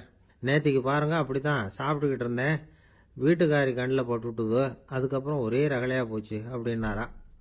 எனக்கு கூட அப்படி தான் சார் ஆயிட்டுது, ஒரே ரகலை அப்படின்னாராம் இன்னொருத்தர். நீங்கள் சாப்பிட்டதும் உங்கள் வீட்டுக்காரங்க கண்ணில் போட்டுவிட்டுதா சார் அப்படின்னு கேட்டிருக்காரு இவர். அதுக்கு அவர் சொன்னாராம், அப்படி இல்லை சார், கடைக்காரர் கண்ணில் போட்டுவிட்டுதோ, நான் அவருக்கு தெரியாமல் அந்த ஸ்வீட்டை அவர் கடையிலேருந்து எடுத்திருந்தேன் அப்படின்னு விளக்கம் கொடுத்தாராம். இந்த ஒரு அம்மா தெருவில் உட்காந்து என்னத்தையோ தேடிட்டு இருக்கிறாங்க. அந்த அம்மா ஒரு சூஃபி ஞானி. அவங்க பேர் என்னன்னா ரபியா அல் அடாவியா. அந்த அம்மாவுக்கு கண் கூட தெளிவாக தெரியாது. அந்த பக்கமாக வந்த சில பேர் இவங்களுக்கு உதவி செய்யறதுக்காக வந்தாங்க. என்ன தேடிட்டு இருக்கிறீங்க அப்படின்னு கேட்டாங்க. இதுக்கு அந்த அம்மா, அந்த கேள்வி அவ்வளவு முக்கியத்துவம் இல்லை, நான் தேடிட்டு இருக்கிறேன், உங்களால் முடிஞ்சால் எனக்கு உதவி பண்ணலாம் அப்படின்னாங்களாம். உதவி செய்ய வந்தவங்களுக்கு ஆச்சரியம். எதை தேடுறோங்கிறது தெரியாமல் இப்படி ஏன் நேரத்தை செலவழிக்கிறீங்க, நாங்கள் எப்படி உங்களுக்கு உதவ முடியும், எங்களுக்கு ஒன்றும் புரியலையே அப்படின்ட்டுருக்காங்க. சரி, உங்களை திருப்தி பண்ணுறதுக்காக சொல்கிறேன், ஒரு குண்டூசி தொலைஞ்சு போச்சு, அதை தேடுறேன் அப்படின்னாங்களாம் அந்த அம்மா. அதுக்கப்புறம் இவங்களும் சேர்ந்து தேட ஆரம்பிச்சிட்டாங்க. கொஞ்ச நேரம் ஆச்சு, ஒன்றும் கிடைக்கல. உதவி செய்ய வந்தவங்களும் அழுத்து போட்டாங்க. அப்புறம் கேட்டாங்க, பாருங்கம்மா, இது ரொம்பவும் பெரிய தெரு, அகலமான தெரு, அதனால் குறிப்பாக நீங்கள் எந்த இடத்துல அந்த குண்டூசியை தொலைச்சிங்க அதை சொல்ல முடியுமான்னாங்களாம். இதுக்கு அந்த அம்மா, நீங்கள் மறுபடியும் அர்த்தமில்லாத கேள்வியை கேட்குறீங்க, உங்கள் கேள்விக்கும் நான் தேடுறதுக்கும் என்ன சம்பந்தம்னாங்களாம். இதை கேட்டதும் அவங்க ஒரு மாதிரி ஆயிட்டாங்க. என்னம்மா நீங்கள் பைத்தியம் மாதிரி பேசுகிறீங்க அப்படின்னாங்களாம். சரி, உங்களை மறுபடியும் திருப்திப்படுத்துறதுக்காக சொல்கிறேன், அதை நான் எங்கள் வீட்டில் தொலைச்சுட்டேன் அப்படின்னாங்களாம். அப்புறம் எதுக்காக இங்கே தேடிட்டு இருக்கிறீங்க அப்படின்னு கேட்டிருக்காங்க. ஏன்னா இங்கே தான் வெளிச்சம் அதிகமாக இருக்குது, அங்கே வீட்டுக்குள்ளே இருட்டாக இருக்குது, அதனால் இங்கே தேடுறேன், வெளிச்சம் உள்ள இடத்துல தானே தேட முடியும் அப்படின்னாங்களாம் அந்த ஞானி. இந்த கதைக்கு என்ன அர்த்தங்கிறத பெரியவங்க சொல்கிறாங்க. அதாவது இந்த தேடுதல்ங்கிறது ஒரு வியாதி. அது நம்ம சதா அலைய வைக்கும், பைத்தியமாக மாற்றுறதுக்கு முயற்சி பண்ணோம். ஒரு காலம் அது நிறைவு அடையவே அடையாது. வாழ்வுங்கிறது ஒரு புரிந்து கொள்ள முடியாத, சதா ஏங்கி கொண்டிருக்கிற ஒரு செயல். அதுக்கு ஆரம்பமும் இல்லை, முடிவும் கிடையாது.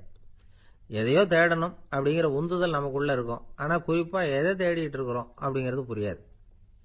அப்படி ஏதாவது ஒன்றை தேடி அடைஞ்சிடுறோம்னு வச்சுக்கோங்க, உடனே ஒரு அதிருப்தி வந்துடும். அதனால் வாழ்க்கைங்கிறது சலிப்பு நிறைந்தது அப்படிங்கிற எண்ணத்தை உண்டாக்கிக்கிறோம். ஒன்று அடைஞ்சதுக்கு அப்புறம் இன்னொன்று தேட ஆரம்பிச்சிருவோம். ஆக இந்த தேடல்ங்கிறது நாம் ஒன்று அடைஞ்சாலும் அடையாவிட்டாலும் தொடர்ந்து நடந்துக்கிட்டு தான் இருக்கும். இதுக்கு முடிவே கிடையாது. இந்த உண்மையை நாம் நல்லா புரிஞ்சுக்கணும் அப்படிங்கிறது பெரியவங்களுடைய கருத்து. ஏழையும் தேடுறான், பணக்காரனும் தேடுறான், நோயாளியும் தேடுறான், நோய் இல்லாதவனும் தேடுறான், அதிகாரம் உள்ளவனும் தேடுறான், அதிகாரம் இல்லாதவனும் தேடுறான், முட்டாளும் தேடுறான், அறிவாளியும் தேடுறான். ஆனால் யாரும் இதை தான் தேடி சாதிக்க போகிறோம், இதுதான் முடிவு அப்படின்னு திட்டவட்டமாக சொன்னதில்லை. ஒன்று அடைஞ்சதும் இன்னொன்று தேட ஆரம்பிச்சிடுறாங்க, அவ்வளோதான். அதாவது உங்களின் தேடுபவர் உங்கள் உள்ளேதான் இருக்கிறார், அவரை தேடி கண்டுபிடியுங்கள். இதுதான் ஞானிகள் நமக்கு சொல்லுகிற ஒரு ஆலோசனை. நம்மால் ஒருத்தன் ஜெயிலில் இருந்தான். இன்னொரு கைதி அவனை பார்த்து கேட்டான், ஏன்பா உன்னை பார்க்கறதுக்கு வெளியிலேருந்து யாருமே இங்கே வர்றது இல்லையே, உனக்கு சொந்தக்காரங்களே கிடையாதா அப்படின்னு கேட்டானா. ஏன் இல்லை, எனக்கு சொந்தக்காரங்க நிறைய பேர் உண்டு, அவங்க என்னை பார்க்க வராததுக்கு காரணம் வேற அப்படின்ட்டுருக்கான் இவன். என்ன காரணம்னு கேட்டான் அவன். அதுக்கு இவன் சொன்னானா, அதுக்கு என்ன காரணம்னா அவங்க எல்லாரும் இங்கே உள்ளேயே இருக்கிறாங்க அப்படின்னா. ஒரு ஆசாமி வேகமாக ஓடிக்கிட்டு இருந்தான். ஏன் இப்படி ஓடுறேன்னு கேட்டார் இன்னொருத்தர். அங்கே ஒரு ஆள் அடிபட்டு கிடக்கிறான், அதை பார்த்தேன், உடனே ஓடுறேன்னா. எங்கேன்னு கேட்டார். ஆஸ்பத்திரிக்குன்னா. ஒரு ஆள் அடிபட்டு கிடக்கிறத பார்த்தா உடனடியாக நாம் செய்ய வேண்டியது முதல் உதவி, அதுக்கப்புறம் தான் ஆஸ்பத்திரி. இன்னைக்கு விபத்துங்கிறது சர்வசாதாரணமாக நடந்துகிட்டு இருக்குது. வாகன விபத்து, வெடிகுண்டு விபத்து, தீ விபத்து, கட்டடம் சரியறது, பூகம்பம், இப்படி நிறைய நடக்குது. ஒரு விபத்தை பார்த்துட்டா நம்மள பல பேர் நமக்கு என்னத்துக்கு வம்புன்னு ஒதுங்கி போயிடுறதும் உண்டு. சில பேர் துணிஞ்சு கிட்ட போய் உதவி செய்யறதும் உண்டு. அப்படி உதவி செய்ய நினைக்கிறவங்களுக்கு உபயோகப்படுற தகவல் இது. விபத்தில் காயமடைஞ்சவங்களை 3 பிரிவாக பிரிக்கலாமா. முதல் வகை கொஞ்சம் சீரியஸ் ஆனது, உயிருக்கு உடனே ஆபத்து தரக்கூடியது. மூளை காயம், முகம், கழுத்து காயங்கள், இருதயம், நுரையீரல் காயங்கள், வயத்தில் உள்ளுறுப்பு காயங்கள், அதிகப்படியான இரத்தப்போக்கு, இதனால எல்லாம் பாதிக்கப்பட்டிருந்தா அது முதல் வகை அப்படின்னு நாமளே மனசுக்குள்ள முடிவு பண்ணிக்கணும். இவங்களுக்கெல்லாம் உடனடியாக முதல் உதவி கொடுக்கணும். தாமதப்படுத்தாமல் ஆஸ்பத்திரிக்கு கொண்டுகிட்டு போயிடணும். இப்படி கொஞ்சம் எச்சரிக்கையாக நடந்துக்கிட்டா அவங்கள பல பேரை காப்பாற்றி போடலாம். 2வது வகை எப்படின்னா, முதல் உதவி விரைவாக கிடைச்சா உயிர் பிழைக்கக்கூடிய மார்பு காயங்கள், கைகால் எலும்பு முறிவு, இடுப்பு முதுகெலும்பு காயம், சீரான இரத்த சேதம், இப்படிப்பட்டவங்களை 2வது வகையாக பிரிக்கணும். ஆபத்து இல்லாத சிராய்ப்புகள், சிறு காயங்கள், இரத்த உறைவுகள், இதனால் பாதிக்கப்படுறவங்க 3வது வகை. ஒருத்தர் தலையில் அடிபட்டு நினைவு விழுந்துட்டாருன்னு வச்சுங்க, அவருக்கு வாந்தி வர்றதுனால புறையேறி மூச்சு அடைப்பு உண்டாகும். இப்படி ஆகாமல் இருக்கிறதுக்காக தலையை ஒரு பக்கமாக சாய்ச்சி வைக்கலாம். நாடி துடிப்பையும் இதய துடிப்பையும் தொட்டு பார்க்கணும். அது குறைஞ்சிருந்தாலும் சரி, நின்று இருந்தாலும் சரி, அவர் மார்பை நிமிஷத்துக்கு 80 தடவை உள்ளங்கையால் அழுத்தி இதய துடிப்பை மீட்கிறதுக்கு உதவி பண்ணணும். கழுத்தில் காயம்பட்டாலும் ஆபத்து அதிகம். கழுத்துக்கு அடியில் ஒரு துண்டை மடித்து வைக்கலாம். 2 பக்கமும் சின்ன தலையணை அல்லது துணி மடிப்புகளை வச்சு கழுத்தை அதிகமாக அசையாமல் பார்த்துக்கலாம். முதுகெலும்பு முறிஞ்சிருக்குமோ அப்படிங்கிற சந்தேகம் இருந்ததுன்னா அவரை அதிகமாக அசைய விடக்கூடாது. அதிகமாக அசைஞ்சா தண்டு இடத்துல பாதிப்பு ஏற்பட்டு கைகால் விளங்காமல் போயிடும். அவரை ஒரு கனமான போர்வை இல்லைன்னா பாயில் படுக்க வச்சு 4 பேர் மெதுவாக தூக்கி மருத்துவ உதவிக்கு அனுப்பி வைக்கலாம். கையெலும்பு முறிஞ்சிருந்தா முறிஞ்ச பாகத்தை உடம்போட சேர்த்து அசையாமல் கட்டி போடலாம். கால் எலும்பு முறிஞ்சிருந்தா மற்ற காலோட சேர்த்து கட்டி போடலாம். முறிஞ்ச பாகம் தொங்காமல் பார்த்துக்கணும். அப்போ தான் வீக்கம் உண்டாகாமல் இருக்கும். வெட்டு காயம், குண்டடிப்பட்ட காயம், இதுல எல்லாம் ரத்தப்போக்கு அதிகமாக இருக்கும். ரத்தம் வெளியேற வெளியேற ஆபத்து அதிகம். சுத்தமான துணியை பல மடிப்புகளை மடித்து காயத்தின் மேலே வச்சு அழுத்தமாக ஒரு 10 நிமிஷம் பிடிச்சிக்கணும். ரத்தம் நின்ன உடனே காயத்துக்கு கட்டு போடலாம். சில சமயம் காயம்பட்ட பாகத்தை உயரமாக தூக்கி பிடிச்சிக்கிட்டாதான் ரத்த கசிவு நிற்கும். இந்த விவரங்களை எல்லாம் கொஞ்சம் மனசில் வாங்கி வச்சுக்கிட்டோம்னா சமயத்தில் உதவும். ஏன்னா இந்த காலத்தில் விபத்து எந்த ரூபத்தில் எப்போ வரும்னு யூகிக்கவே முடியல. நண்பர் ஒருத்தர் சொன்னார், நேற்றுக்கு பாருங்க சார், என் கண்ணு முன்னாடியே ஒரு சின்ன விபத்து நடந்ததுன்னார். என்னன்னு விசாரித்தோம். ஒரு பஸ்ஸில் வந்துக்கிட்டு இருந்தேன். அந்த பஸ்ஸில் பின்பக்கம் படி ஓரமாக நின்றுக்கிட்டு இருந்த ஒருத்தர் ரோட்டில் விழுந்துட்டார். டிரைவர் அதை கவனிக்கல, நிறுத்தாமல் அவர் பாட்டுக்கு போகிறாருன்னார். கண்டக்டர் உடனே விசில் கொடுத்து பஸ்ஸை நிறுத்த வேண்டியது தானே அப்படின்னோம். அதுதான் சார் முடியாமல் போச்சுன்னார் அவர். ஏன்னு கேட்டாங்க. தவறி கீழே விழுந்ததே அந்த கண்டக்டர் தான் சார் அப்படிங்கிறார். ஜெருசலேம் அங்கே உள்ள ஒரு தேவாலயம். அதில் உள்ள பலிபீடத்தின் முன்னாடி ஒரு பெட்டி உண்டு. அது காணிக்கை பெட்டி. ஆலயத்துக்கு வர்றவங்க பிரார்த்தனை பண்ணிவிட்டு திரும்பி போகிற சமயத்தில் அந்த பெட்டியில் காணிக்கை போடுவாங்க. அவங்களால எவ்வளவு முடியுமோ அவ்வளவு போடுறது வழக்கம். அவங்கவுங்க வசதிக்கு தகுந்த மாதிரி போடுவாங்க. வசதி உள்ளவங்களாக இருந்தாலும் சரி, வசதியே இல்லாத வறியவர்களாக இருந்தாலும் சரி, ஆலய காணிக்கை பெட்டியில் காசு போடுறது அவங்களுக்கு ரொம்ப பெருமையான ஒரு செயல். ஒரு சமயம் இயேசு தம்முடைய சீடர்களோடு அந்த ஆலயத்துக்கு வரார். அங்கே உட்காந்து ரொம்ப நேரம் வழிபாடு பண்ணிட்டு இருக்கிறார். சீடர்களும் அந்த ஜபத்தில் கலந்துக்கிட்டாங்க. வழிபாடு முடிஞ்சுது. இயேசு உட்காந்துருக்கிறார். காணிக்கை பெட்டியில் காசு போடுறவங்கள கவனிக்கிறார். சீடர்களும் அதையே கவனிச்சுக்கிட்டு இருக்கிறாங்க. ரொம்ப பேர் வரிசையாக வந்தாங்க. அவங்களால முடிஞ்ச அளவுக்கு காசு போட்டுட்டு அவங்க பாட்டுக்கு போய்கிட்டு இருக்கிறாங்க. வசதியானவங்க நிறைய பேர் வந்தாங்க. அதுக்கு மத்தியில் வயசான ஒரு அம்மா, அவங்களும் காசு போட்டுட்டு போகிறாங்க. இப்போ இயேசு தன்னுடைய சீடர்கள் பக்கம் திரும்பினார். ஒரு கேள்வி கேட்டார். இப்போ இந்த காணிக்கை பெட்டியில் நிறைய பேர் காசு போட்டுட்டு போகிறத நீங்கள் கவனிச்சிங்க. இன்னைக்கு இந்த காணிக்கை பெட்டியில் ரொம்பவும் அதிகமாக காசு போட்டது யார் அப்படின்னு கேட்டார். முதல்ல வந்தார ஒரு பெரிய மனுஷன், அவர் தான் அதிகமாக போட்டார் அப்படின்னாரு ஒருத்தர். 3வதா வந்தவர் தான் அதிகமாக போட்டார், நான் கவனிச்சேன் அப்படின்னாரு இன்னொருத்தர். இப்படி ஆளுக்கு ஒரு விதமாக சொல்றாங்க. கடைசியா இயேசு சொன்னாராம், இன்றைக்கு அந்த பெட்டியில அதிகமா காசு போட்டவங்க அந்த வயசான அம்மா தான் அப்படின்னாராம். சீடர்களுக்கு ஒன்றும் புரியல. அந்த அம்மா ரொம்ப ஏழையாச்சே, அவங்க எப்படி அதிகமா காணிக்கை செலுத்த முடியும் அப்படிங்கறது அவங்க சந்தேகம். இயேசு விளக்குனார். நிறைய பேர் வந்தாங்க, நிறையவே காசுகள் போட்டாங்க, அது உண்மைதான். ஆனாலும் அந்த அம்மா என்ன பண்ணாங்க கவனிச்சிங்களா? வந்தாங்க, தன்னுடைய காசு பைய திறந்தாங்க, அப்படியே கொட்டுனாங்க. அதுல இருந்தது 2 காசுகள் தான். அந்த 2 காசும் காணிக்கை பெட்டியில விழுந்துட்டுது. மற்றவங்கெல்லாம் தங்கள்கிட்ட இருந்த செல்வத்தின் ஒரு சிறு பகுதியை எடுத்து பெட்டியில போட்டாங்க. ஆனா இந்த அம்மா தன்கிட்ட என்ன இருந்ததோ அதை அப்படியே போட்டுட்டாங்க. தன்னுடைய பிழைப்புக்காக வச்சிருந்த அவ்வளவையும் இழக்கிறதுக்கு தயாராயிட்டாங்க. அவ்வளவு தாராள மனசு அவங்களுக்கு. அதனால அவங்க செலுத்தின காணிக்கை தான் அளவுல அதிகம் அப்படின்னார். விலை மதிப்பில்லாத முத்து புதையல் ஒருத்தனுக்கு கிடைக்க போகுதுன்னு வச்சுக்கோங்க. அதன் மதிப்பை உணர்ந்தவன் என்ன பண்ணுவான்? அதை அடையறதுக்காக தன்கிட்ட இருக்கிற எதையும் கொடுக்கறதுக்கு தயாரா இருப்பான் இல்லையா? அது மாதிரிதான் இதுவும் அப்படின்னார். உலக மதிப்பீடுகளை துரும்பா தூசியா மதிச்சு அதையெல்லாம் உதறி விடுகிறவன் இறையருள் அப்படிங்கிற இணையில்லாத செல்வத்தை பெறுகிறான் அப்படிங்கிறது இதுல உள்ள கருத்து. இறைவனுக்காக இழப்பதுன்னா துன்பப்படுகிறவர்களுக்காக, ஏழைகளுக்காக, ஏதுமற்றவர்களுக்காக இழப்பது அப்படின்னு அர்த்தம். உங்கள் அயலானுக்கு நீங்கள் என்ன உதவி செய்தாலும் அதை எனக்கே செய்கிறீர்கள் அப்படின்னு இயேசு சொல்லியிருக்கிறார். அடுத்தவங்களுக்கு உதவணுங்கிற குணம் இன்னைக்கு ரொம்ப குறைஞ்சு போச்சு. ஒருத்தன் வாழைப்பழத்தோல் வழுக்கி கீழே விழுந்துட்டான். பக்கத்துல இருந்த நண்பன் உடனே அவனை தூக்கிட்டு போய் ஆஸ்பத்திரியில சேர்த்துட்டான். அதுக்கப்புறம் சொன்னான், நீ அந்த வாழைப்பழத்தோல்ல காலை வைக்க போறத முன்னாடியே நான் கவனிச்சுட்டேன் அப்படின்னானா. அப்படின்னா அப்பவே நீ எனக்கு உதவி செஞ்சிருக்கலாமே அப்படின்னானா அவன். நான் டாக்டருக்கு உதவலாம்னு நினைச்சுட்டேன் அப்படின்னா இவன். ஒரு ஊர்ல ஒரு கோயில் இருந்தது.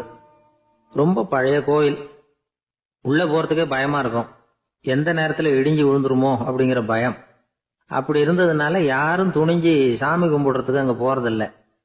கோயிலுக்கு வர்ற கூட்டம் கொஞ்சம் கொஞ்சமா குறைய ஆரம்பிச்சுட்டுது. கோயில் நிர்வாகிகள் எல்லாரும் கூடி உட்காந்து பேசினாங்க. என்ன பண்ணலாம்னு யோசனை பண்ணாங்க. எந்த இடம் மோசமா இருக்கோ அந்த இடத்த பழுது பார்த்தாங்க. அங்க எங்க வர்ணத்தை பூசி கொஞ்சம் அழகுபடுத்தி பார்த்தாங்க. ஏதோ இந்த ஊர்ல கோயில்னு ஒண்ணு இருக்கு, அது மக்களுக்கு தெரியணும் அப்படிங்கிறதுக்காகத்தான் இப்படிலாம் பண்ணாங்க. இருந்தாலும் கோவில் இருக்கிற நிலைமை மக்களுக்கு தெரியும். அதனால அங்க வர்றது குறைச்சிக்கிட்டாங்க அவங்க. ஒரு கட்டத்துல யாருமே வர்றதில்ல. நிலைமை அந்த அளவுக்கு ஆயிட்டுது. மறுபடியும் கோவில் நிர்வாகிகள் கூட்டம் நடந்தது. இந்த கூட்டம் கூட கோயிலுக்கு உள்ள நடக்கல, இடிஞ்சு விழுந்துருமோங்கிற பயம். அதனால வெளியில தான் உட்காந்து கூட்டத்தை நடத்தினாங்க. ஏன்னா உள்ள போறதுக்கு அவங்களுக்கும் துணிச்சல் கிடையாது. எந்த நேரமும் விழுந்துரும் போல இருந்தது அது.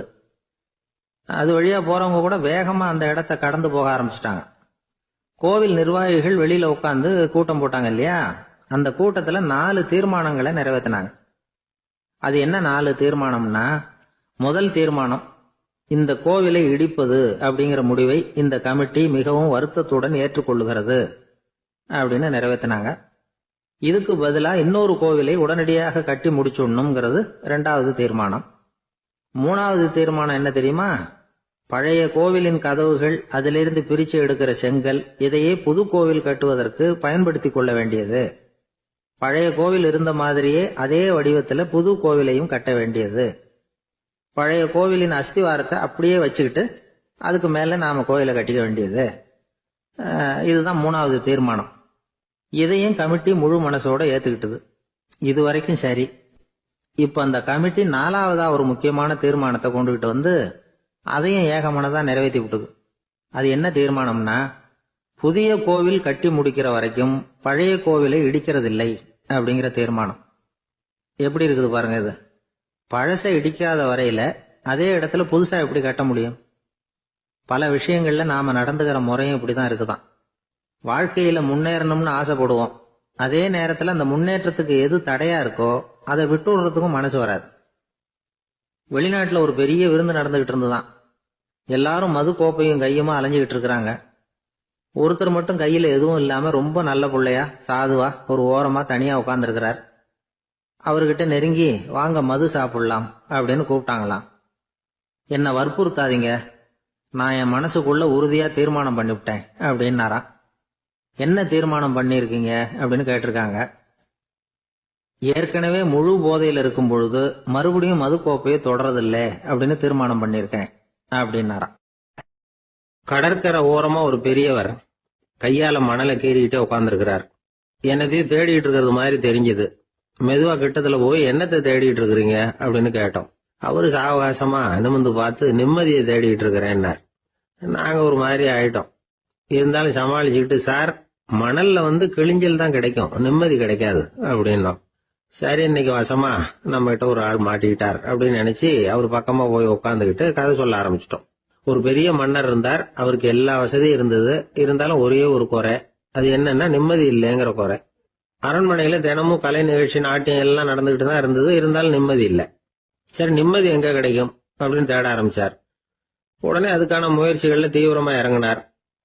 நாட்டுல உள்ள தத்துவ மேதைகளை எல்லாம் கூப்பிட்டுட்டு வர சொன்னார். எல்லாரும் வந்து சேர்ந்தாங்க. அவங்கள பார்த்து நிம்மதி எங்க இருக்குது அப்படின்னு விசாரிச்சார். அவங்களுக்கு அது தெரிஞ்சா ஏன் இப்படி ராஜா முன்னாடி வந்து நின்றுட்டு இருக்க போறாங்க? ராஜாவோட கேள்விக்கு ஒவ்வொருத்தரும் ஒவ்வொரு மாதிரி விளக்கம் கொடுக்க ஆரம்பிச்சிட்டாங்க. எந்த பதிலும் ராஜாவுக்கு திருப்தி அளிக்கக்கூடிய அளவுக்கு இல்ல. சரி, போயிட்டு வாங்கன்னு சொல்லி அவங்கள எல்லாம் அனுப்பி வச்சுட்டார். ஒரு நாள் அவர் மாளிகையில உப்பருகையில நின்றுட்டு இருக்கிறார். அந்த சமயத்துல தெருவுல ஒரு பிச்சைக்காரன் ரொம்ப உல்லாசமா பாட்டு பாடிக்கிட்டே போயிட்டு இருக்கிறான். குரல்ல ஒரு சந்தோஷம், நடையில ஒரு மிடுக்கு. அவங்ககிட்ட கொஞ்சம் கூட கவலை இருக்கிறதா தெரியல. உடனே ராஜா அதை பார்த்தார். ஏவலாளிகளை கைதட்டி கூப்பிட்டார். உடனே ஓடி போய் அந்த பிச்சைக்காரனை இங்க அழைச்சிட்டு வாங்கன்னு உத்தரவு போட்டார். இவங்க உடனே ஓடி போய் அவனை கூப்பிட்டாங்க. அரண்மனைக்கு வாழ்ந்தாங்க. அவன் வரல. அரண்மனைக்குள்ள அடி எடுத்து வைக்க மாட்டேன்னு சொல்லிவிட்டான். ராஜா கிட்ட விஷயத்தை சொன்னாங்க. அவருக்கு ரொம்ப ஆச்சரியம், இப்படி ஒரு ஆள் இருக்கிறானா அப்படின்னு. சரி, அவன் என்னதான் சொல்றான் அப்படின்னு விசாரிச்சார். இவங்க மறுபடியும் தெருவுக்கு போய் கேட்டாங்க. என்ன பார்க்கணும்னா ராஜா விருப்பப்பட்டாருன்னா அவரை வேணும்னா இங்க வர சொல்லுங்க அப்படின்னு சொல்லிவிட்டான்.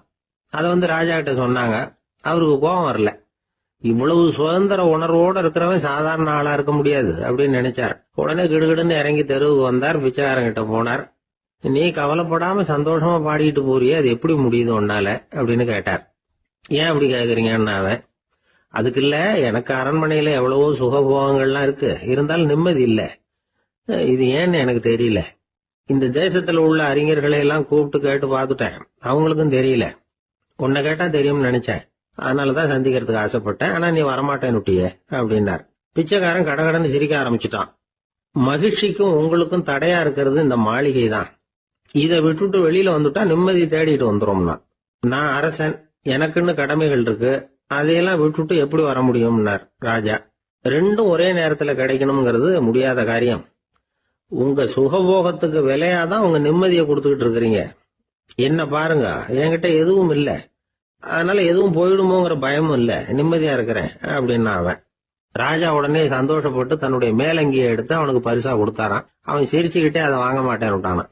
இதை நீங்க எனக்கு கொடுக்கறதுனால எந்த பயனும் இல்ல, அதே நேரத்துல அதை வாங்கிட்டேன்னா அடுத்த வினாடியிலிருந்து அதை எப்படி காப்பாத்துறதுங்கிற கவலை எனக்கு சேர்ந்துடும். அப்புறம் தூக்கம் வராது, நிம்மதி போயிடும் அப்படின்னானா. சொல்லிவிட்டு அவன் பாட்டுக்கு சந்தோஷமா பாடிக்கிட்டே போயிட்டான். நிம்மதி எங்க இருக்குங்கிறதையும் ராஜா தெரிஞ்சுக்கிட்டார். அந்த இடத்துக்கு தன்னால போக முடியாதுங்கிறதையும் அவர் புரிஞ்சுக்கிட்டார். இப்படி இந்த கதைய அந்த கடற்கரையில மணலை கீறிக்கிட்டே உட்கார்ந்துருந்தார அந்த பெரியவர்கிட்ட சொல்லி முடிச்சோம். அவர் முகத்துல ஒரு தெளிவு தெரிஞ்சது. எங்களை நிமிர்ந்து பார்த்தார். ரொம்ப நன்றிங்க, இப்ப எனக்கு தெரிஞ்சு போச்சு. நிம்மதி வேணும்னா அதுக்கு என்ன பண்ணணும்னு இப்ப நல்லா புரிஞ்சுக்கிட்டேன் அப்படின்னார். என்ன புரிஞ்சுக்கிட்டீங்கன்னு கேட்டோம். இனிமே இந்த பக்கம் வந்தா உங்க கண்ணுல படாத இடமா பார்த்து உட்காரணும்னு புரிஞ்சுக்கிட்டேன் அப்படின்னார். ஒரு நண்பர் வந்தார். ரொம்பவும் இறுக்கமா உடை அணிஞ்சிருந்தார். அதாவது ஆடைக்குள்ள அவர் மாட்டிக்கிட்டு இருந்தது மாதிரி தெரிஞ்சது. ஏன் துணி குறைச்சலா எடுத்துட்டீங்களா அப்படின்னு கேட்டோம். இல்லைங்க, எனக்கு எப்பவுமே இறுக்கமா உடை அணியறது தான் பிடிக்கும் அப்படின்னார். ஒருத்தர் எப்படி உடை அணியிறார் அப்படிங்கறத வச்சே அந்த ஆள் எப்படிப்பட்டவர் அப்படிங்கறத கண்டுபிடிச்சிடலாம். உடை அணியிற விதம் ஒருத்தருடைய மனநிலையை வெளிப்படுத்துதான். இப்ப இறுக்கமான உடை அணியிறவங்க பொதுவா மன நிம்மதி இல்லாதவங்களா இருப்பாங்களாம், கோபக்காரங்களா இருப்பாங்களாம். ரொம்ப தொலைதொழப்பா ஆடை அணிகிறவங்க இருக்கிறாங்கல்ல, அவங்க எல்லாம் அமைதியான ஆளா இருப்பாங்களாம், சாந்தமா இருப்பாங்களாம். இவங்கெல்லாம் போராடுறதுக்கு சரியா வரமாட்டாங்களாம். இப்படி ஒரு கணிப்பு இருக்குது. அதனாலதான் போர் வீரர்களுக்கெல்லாம் இறுக்கமான உடையை தான் கொடுக்கறது வழக்கம். ஆனா சன்னியாசிகளை பாருங்க, அவங்களுக்கெல்லாம் ரொம்ப தொலை உடைகள் தான். அவங்கெல்லாம் டைட் பேண்ட் போட்டுக்கிட்டு நிக்க மாட்டாங்க சன்னியாசிகள்லாம். அதே மாதிரி சன்னியாசிகள்லாம் காவி உடைய தேர்ந்தெடுக்கிறதுக்கும் காரணம் உண்டு. பல ஆண்டுகள் சோதனை செஞ்சு பார்த்துட்டு தான் சன்னியாசத்துக்கு காவி தான் சரி அப்படின்னு முடிவு பண்ணியிருக்கிறாங்க. இப்போ பௌதீக விஞ்ஞானப்படியும் அதுதான் சரி. அதாவது சூரிய ஒளியில 7 வண்ணங்கள் உண்டு. ஒரு பொருள் மேல அது விழும் பொழுது அந்த பொருள் நமக்கு சிவப்பா தெரிஞ்சதுன்னா அந்த பொருள் சிவப்பை தவிர மற்ற எல்லா நிற கதிர்களையும் உள்வாங்கிக்கிட்டு சிவப்பு நிறத்தை மட்டும் வெளியில விடுது. அதாவது விலக்கி விடுது. அதனால தான் அந்த பொருள் சிவப்பா தெரியுது. உடல் ஆரோக்கியத்துக்கு ஓரளவு சிவப்பு தேவைப்படுது. அதனால தான் காவி உடை அணிஞ்சா சூரிய ஒளி ஓரளவு சிவப்பை விலக்கிவிடும். அதாவது சிவப்பின் பலனும் கிடைக்கும், இந்த சிவப்பின் கெடுதலும் இல்லை அப்படின்னு யோசனை பண்ணாங்க. காவி உதய வேளையின் நிறம். கீழ் வானத்தில் கதிர் உதிக்கிற வேளையில முதல் ஒளி தோன்றுகிற நேரத்தில் காவி நிறம் தான் கசியும். தியானம் செய்யறப்போ முதல்ல காணக்கூடிய ஒளி காவி நிறம் தான். தியானத்தின் உச்ச நிலையின் நிறம் நீலம். தியானம் காவி நிறத்தில் ஆரம்பமாகி நீல நிறத்தில் நிறைவடைகிறது அப்படிங்கிறார் ஓஷோ. நீலம் தியான சிகரம், காவி தியான ஆரம்ப குறியீடு, ஒரு சன்னியாசியின் ஆரம்ப தரிசனம் அப்படிங்கிறார் அவர். ஒருத்தர் நாள் பூரா காவி உடைய அணிஞ்சிருந்தா அந்த நிறம் அவருக்கு தியானத்தை பற்றிய நினைவை ஊட்டிக்கிட்டே இருக்கும். இப்படியே ஆடைக்கும் தியானத்துக்கும் இடையில ஒரு தொடர் ஏற்படுது. ஒரு துறவியின் உள்ளார்ந்த பண்பா அது மாறுது. கடை வீதியில ஒரு பொருள் வாங்க போறோம், அது மறந்துடக்கூடாதுங்கிறதுக்காக ஞாபகம் முடிச்சு போட்டுக்கிறோம். அந்த முடிச்சுக்கும் பொருளுக்கும் தொடர்பு இல்லை. ஆனா கடை வீதிக்கு போன உடனே அந்த முடிச்சு அந்த பொருளை ஞாபகப்படுத்துது. அதாவது அந்த முடிச்சு ஒரு தொடர்பு அம்சமா அமையுது. அது மாதிரி தான் காவி உடையும். ஒரு துறவி நடக்கும் பொழுது, சாப்பிடும் பொழுது, குளிக்கும் பொழுது அவருடைய காவி உடை அவருக்கு ஞாபகப்படுத்திக்கிட்டே இருக்கும். அது ஒரு நிலைப்படுத்தப்பட்ட நினைவாக ஞாபக முடிச்சாக மாறிடுது. காவி ஆடை இல்லைன்னா ஒருத்தரால துறவியாக முடியாதுன்னு அர்த்தம் இல்லை. அதே நேரத்தில் காவி ஆடையால ஒன்றும் பிரயோஜனம் இல்லை, அதில் ஒன்றும் அர்த்தம் இல்லை அப்படின்னு சொல்லிட முடியாது. இதுதான் உண்மை. இவ்வளவு தூரம் காவி ஆடையை பற்றி சொல்றதுனால எல்லாரும் சன்னியாசியா போடுங்கோ அப்படின்னு நாம சொல்றதாக யாரும் நினைச்சிடக்கூடாது. மனசுக்கும் நிறத்துக்கும் உள்ள சம்பந்தத்தை தெரிஞ்சுக்கிறதுக்காக தான் இவ்வளவும். நமக்கு தெரிஞ்ச நண்பர் ஒருத்தர் இருக்கிறார், ஆபீஸ்ல வேலை பார்க்கிறவர். ஒவ்வொரு மாசமும் 20ஆம் தேதிக்கு பிறகு அவரை போய் பார்த்தீங்கன்னா காவி உடை அணிஞ்சுக்கிட்டு, கண்ணை மூடிக்கிட்டு, கை ரெண்டையும் விரிச்சு வச்சுக்கிட்டு தியானத்திலேயே உட்காந்துருப்பார். ஏன் இப்படி பண்றீங்கன்னு கேட்டேன். அதாவது 20ஆம் தேதிக்கு பிறகு என் கையில ஒரு பைசா கூட கிடையாது, ஒரு சன்னியாசி லெவல்ல இருக்கிறேன், என்கிட்ட எதுவும் செலவுக்கு கேட்காத அப்படின்னு என் மனைவிக்கு நாசூக்கா உணர்த்துறதுக்காக அப்படி உட்காந்துருப்பேன் அப்படின்னு விளக்கம் கொடுக்கிறார். ஊருக்கு வெளியில அமைதியான ஒரு இடம், அங்க ஒரு ஆசிரமம், அங்க ஒரு சாமியார். அவர் தினமும் நல்ல போதனைகள்லாம் செய்வார்.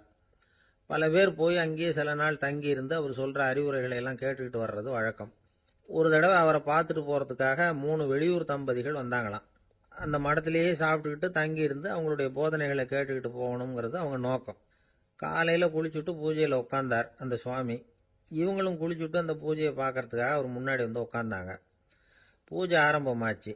சம்பிரதாயப்படி அது ரொம்ப நேரம் நடந்துகிட்டே இருக்குது. இவங்களுக்கு நல்ல பசி இருந்தாலும் இந்த நேரத்தில் அதை எப்படி வெளியில காட்டிக்கிறது? பேசாம இருந்தாங்க. அந்த சுவாமி பூஜையை முடிச்சார். அதுக்கப்புறம் பேச ஆரம்பிச்சார். பேச்சு அருமையாக தான் இருந்தது, அமிர்தமாக தான் இருந்தது. இருந்தாலும் இவங்களுக்கு இருக்கிற வயிற்று பசி அது சரியாக கவனிக்க விடலை. அந்த சுவாமியே இதை கவனிச்சதா தெரியல. இவங்களுக்கு மனசுக்குள்ள ஒரு எண்ணம், உள்ள சாப்பாடு தயாராகிட்டு இருக்கும் போல இருக்கு, இந்த பேச்சு முடிஞ்சது நம்மளை உள்ள அழைச்சிட்டு போய் சாப்பாடு போடுவாங்கன்னு நினைக்கிறோம் அப்படின்னு இவங்களாம் நினச்சிக்கிட்டாங்க. ஆனால் சுவாமி இதை பற்றி எதுவுமே பேசலை, கண்டுக்கல. ஒரு அம்மாவால் அதுக்கு மேலே சும்மா இருக்க முடியுமா? முடியல. சாப்பாட்டை கவனிக்கலாமா அப்படின்னு சொல்லி மெதுவாக ஆரம்பித்தாங்க. ஓ கவனிக்கலாமே அப்படின்னு உள்ளே அழைச்சிட்டு போனார் சுவாமி. இவங்க ரொம்ப அவசரமாக எழுந்திருச்சு உள்ளே ஓடினாங்க. அங்கே ஒரு மேஜை மேலே ஒரு கிண்ணம் மூடி இருந்தது. ஓ இதுதான் சாப்பாட்டு மேஜை போல இருக்கு, இங்கே சாப்பாடு வந்துடும் அப்படின்னு நினச்சாங்க. உடனே போய் சுற்றி உட்காந்துக்கிட்டாங்க. சுவாமி அந்த கிண்ணத்தை எடுத்து அந்த அம்மா கிட்ட கொடுத்தார். அவங்க அதை வாங்கி மூடியை திறந்து பார்க்குறாங்க. உள்ளே ஒரு சாவி இருக்குது. ஓ சரிதான், இது சமையலறை சாவி போல இருக்கு, அங்கே போய் அதை திறந்து சாப்பாட்டை நாமே எடுத்துக்கிட்டு இங்கே வச்சுக்கிட்டு சாப்பிடணும் போல இருக்கு அப்படின்னு நினச்சாங்க. சாவி இருக்கு இல்லையா, வாங்க பூட்டு நிறையா காட்டுறேன் அப்படின்னு சுவாமி அவங்கள அழைச்சிட்டு போனார், காட்டினார். இவங்க அந்த அறையை ரொம்ப ஆவலோடு திறந்தாங்க. உள்ளே பார்த்தா அங்கே அரிசி, பருப்பு, விதவிதமான காய்கறி எல்லாம் இருக்குது. சமையலுக்கு வேண்டிய மிளகாய், எண்ணெய், பால், தயிர், நெய் இப்படி எல்லாமே இருக்குது. அடுப்பு, விறகு, நெருப்பு போட்டி அது கூட அங்கே இருக்குது. சாப்பாடு தயாராக இருக்கும்னு நினச்சிக்கிட்டு போனால் இப்படி இருக்குதே அப்படின்னு சொல்லி அதை பார்த்ததும் ரொம்ப சோர்ந்து போட்டாங்க அவங்க. சுவாமி, என்ன இது சாப்பாடு இல்லையா அப்படின்னாங்க. அதுதான் சாப்பாட்டுக்கு வேண்டிய எல்லாம் இங்கே இருக்குதே. அடுப்பு மூட்டி நீங்கள் தான் அவங்கவுங்க ருசிக்கு தகுந்த மாதிரி சமைச்சுக்கணும். இந்த சன்னியாசிக்கு எப்படி சமைக்க தெரியும் அப்படின்னு கேட்டார் சுவாமி. சாப்பாடு தயாராக இருக்கும்னு நாங்கள் எதிர்பார்த்தோம் அப்படின்னாங்க. நீங்கள் இப்படி சொல்லுவீங்கன்னு நானும் எதிர்பார்த்தேன். இது வரைக்கும் நான் எவ்வளவோ தத்துவம்லாம் எடுத்து சொன்னேன். எல்லாத்தையும் விட இதுதான் அனுபவபூர்வமான தத்துவம். ஆண்டவன் நமக்கு நல்ல மனசை கொடுத்துருக்கிறான், நல்ல வாய்ப்புகளையும் தந்திருக்கிறான், அதையெல்லாம் பயன்படுத்திக்கக்கூடிய மூளையையும் சிந்தனையையும் கொடுத்துருக்குறான். அதனால் அடுப்பை தான் நீங்கள் மூட்டணும். அடுப்பை நீங்கள் தான் மூட்டணும். உங்களுக்கு உகந்ததை நீங்கள் தான் சமைச்சு ருசித்து அனுபவிக்கணும். ஆண்டவனே அதை செஞ்சுக்கிட்டு இருக்க மாட்டான் அப்படின்னாராம் அந்த சுவாமி. நம்முடைய வாழ்க்கையில் பல நல்ல பலன்களை பெறறதுக்கு நாம் தான் முயற்சி பண்ணணும். அதுக்குரிய சூழ்நிலையைத்தான் ஆண்டவன் கொடுப்பானே தவிர அதை விளக்கறதுக்காக தான் அந்த சுவாமி அப்படி செஞ்சு காட்டியிருக்கிறார். இது ஒரு பெரியவர் இப்படி ஒரு விளக்கம் கொடுத்தார். அதுக்கப்புறம் அந்த 3 தம்பதிகளும் தெளிவடைஞ்சுட்டாங்களாம். நாம் தெளிவடைகிறது எப்போங்கிறது தான் தெரியல அப்படின்னு பல பேர் இதை கேட்டுட்டு சொல்லிட்டு இருக்கிறாங்க. இந்த கதையை நம்முடைய நண்பர் ஒருத்தர்கிட்ட சொன்னேன். அந்த நண்பர் ரொம்ப சந்தோஷப்பட்டார். நீங்கள் சொல்கிறது கரெக்டு சார், ஆனால் நான் அதை விட ஒரு படி மேலே சார். எனக்கெல்லாம் அரிசி பருப்பு இருக்கிற ரூம் எதுன்னு கையை காட்டிட்டா போதும், உடனே கிண்ணத்துலேருந்து சாவியை எடுத்து கொடுக்கணுங்கிற அவசியம்லாம் இல்லை.